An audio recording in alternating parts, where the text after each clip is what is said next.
ওমা, কি হয়েছে? তুমি দেখছি ভালোই খাচ্ছ সাজিয়ে গুছিয়ে নিয়ে। সাজিয়ে গুছিয়ে নিয়ে কি খাচ্ছি রে? হ্যাঁ বাবারে, একবারে অতখান্তি রুটি এক গালে নিয়ে নিলে।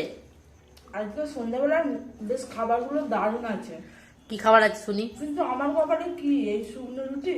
না, এই তো এখানে তরকারি দিয়ে ভাই খাচ্ছে, এটাও তো তুমিও খাবে। চিকেনটা এদিকে একটু পাস কর। সব চিকেন শেষ? ওই তো ওই তো এক প্লেট তো আনা হয়েছিল। এক প্লেটে নিয়েছিল তোর বাবা। দাদা, তুমি এটা কি খাবার খাচ্ছ মাম্পি বাবা? না, সাদা রাইস, সাদা রাইস নয়, পঞ্চব্যঞ্জন খাচ্ছে। পঞ্চব্যঞ্জন না বলো, শ্রাদ্ধ বাড়ির না, খাচ্ছ। ছাদ্য বাড়ি খায় নাকি? হ্যাঁ, মিথ্যে কথা বলো না। শ্রাদ্ধ মাংস খাচ্ছ না তুমি? মাংস নিও না তুমি।